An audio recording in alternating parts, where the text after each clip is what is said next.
Welcome to A9 TV. Party జెండా మోసిన ఏ కార్యకర్త ఓడిపోలేదని, కష్టపడ్డ ప్రతి కార్యకర్తకు ఎవరు అడ్డు వచ్చినా ఒప్పుకునే సమస్య లేదని ఎరిక్షన్ బాబు ప్రకాశం జిల్లా ఎర్రగొండపాలెం నియోజకవర్గ టీడీపీ అభ్యర్థి గూడూరు ఎరిక్షన్ బాబు అన్నారు. ఎర్రగొండపాలెంలో జరిగిన కార్యకర్తల సమావేశంలో ఎరిక్షన్ బాబు పాల్గొని పార్టీ కార్యకర్తలకు ధైర్యం చెప్పారు. ఈ సందర్భంగా ఆయన మాట్లాడుతూ నియోజకవర్గంలోని టీడీపీ కార్యకర్తల నిర్ణయం మేరకే ముందుకెళ్తామని, కార్యకర్తల నష్టాన్ని కోరుకునేలా చేస్తానని అన్నారు. ఈ కార్యక్రమంలో నియోజకవర్గంలోని పలువురు టీడీపీ నాయకులు, కార్యకర్తలు, అభిమానులు పాల్గొన్నారు. తీసుకొని పోయినటువంటి పరిస్థితి నేను చూశాను ప్రత్యక్షంగా. కానీ అతి స్వల్ప తేడాతో మనం ఇక్కడ ఓడిపోయాం. కార్యకర్త, తెలుగుదేశం పార్టీ కార్యకర్త ఎవరు ఓడిపోలేదు, వాళ్ళందరూ కూడా గెలిచారు. గ్రామాల్లో పార్టీని భుజాన మోస్తున్నటువంటి ఏ నాయకుడు కూడా ఈ నియోజకవర్గంలో ఓడిపోలేదు. అందరూ కూడా నిబద్ధతతోటి కష్టపడి పనిచేశారు. ఎర్రగొండపాలెం నియోజకవర్గానికి తెలుగుదేశం పార్టీ ఎమ్మెల్యేగా మన పేరు ముందు రాయడానికి భగవంతుడు ఇష్టపడినట్లేడు. కాబట్టి మనమందరం కూడా కష్టపడ్డాం. అధికారం వచ్చింది. మన అభిమాన నాయకుడు చంద్రబాబు నాయుడు గారు ముఖ్యమంత్రి కాబోతా ఉన్నారు. రేపు 12వ తారీఖున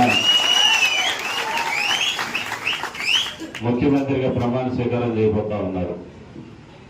అయితే మీ అందరికీ నేను ఒకటి చెప్పదలుచుకున్నా. మనం గ్రామాల్లో మన కార్యకర్తలు మాటలు ఇచ్చాం, నాయకులకి మాట ఇచ్చాం. రాజకీయాల్లో నమ్మకం అనేది ఒకటి ముఖ్యం. ఎవరు కూడా ఎవరు ఆశలు ఎవరు రాసేయరు, ఎవరు అప్పులు ఒకటి తీర్చలేరు.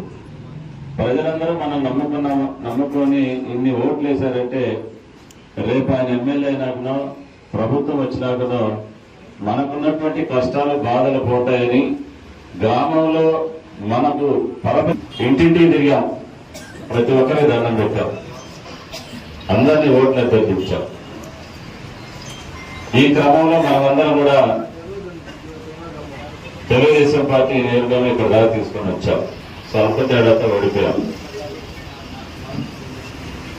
ఓడిపోయినందుకు బాధలేదు, కానీ పాపం కార్యకర్త మా ఎమ్మెల్యే గెలిచినారని చెప్పుకోలేకపోతున్నారే 4 దఫాలు, కానీ బాధ మాత్రం నాకు తెలుస్తుంది. ఇది ఒక మంచి అవకాశం తెలుగుదేశం పార్టీ కార్యకర్తకి. గతంలో 2014-19లో అధికారం వచ్చింది, ఎమ్మెల్యే ఓడిపోయాం. భారీ మెజార్టీలో ఎమ్మెల్యేలు ఇక్కడ మనం ఆంధ్రప్రదేశ్లో గెలుచుకున్నాం. నేను నిన్నక సీనియర్ ఎమ్మెల్యే 6 సార్లు గెలిచిండు. ఆయన నాతో మాట్లాడుతూ ఉన్నాడు. ఎలక్షన్ చాలా సెన్సిటివ్.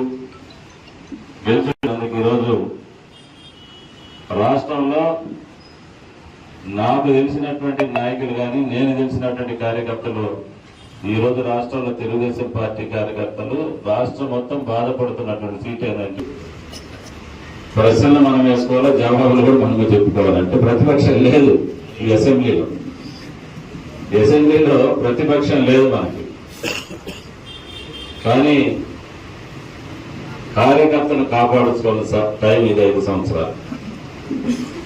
ఇప్పుడు డూప్లికేట్ నాయకులంతా వస్తూ ఉంటారు.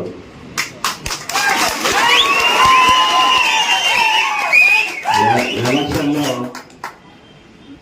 ఎరిక్షన్ బాబు అమాయకుడు, ఆయనకి ఏం తెలియదు.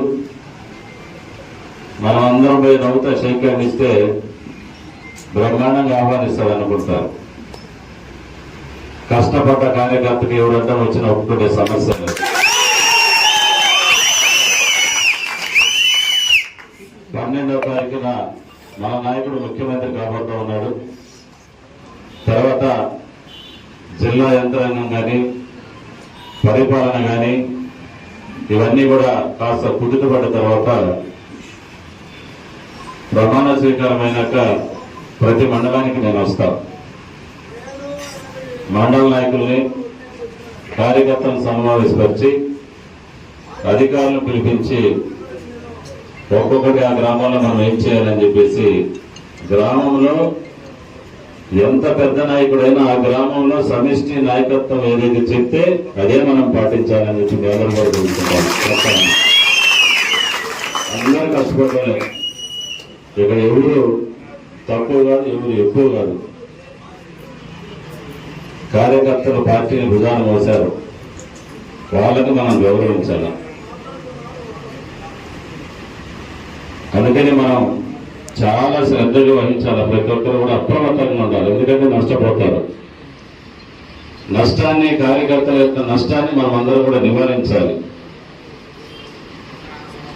చాలా మంది మన పక్కకు వచ్చి ఏదైనా చెప్తా ఉంటారు, ఇట్ట చేస్తే బాగుంటుంది, అట్ట చేస్తే బాగుంటుంది అని.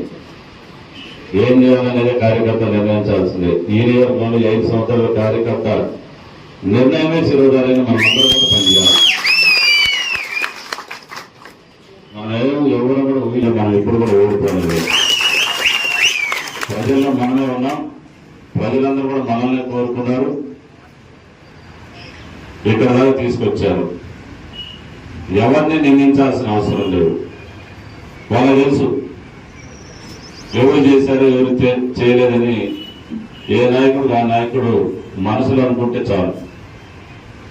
ఒకరినొకరిని ఎవరు కూడా విమర్శించుకోవాల్సిన అవసరం లేదు. మనమందరం కూడా గ్రామాల్లో పార్టీని పెంచండి. 4 సార్లు ఓడిపోయాం.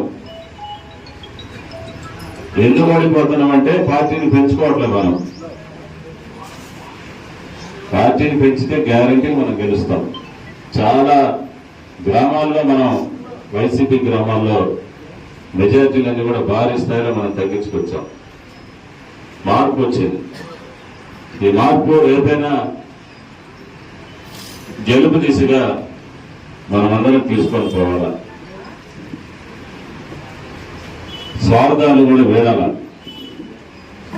నిర్ణయం, గ్రామంలో ఒక నిర్ణయం తీసుకుంటే అది పార్టీని ప్రతిష్టపరిచేదానికి మన నిర్ణయాలు తీసుకోవాలి తప్ప వ్యక్తిగత స్వార్థం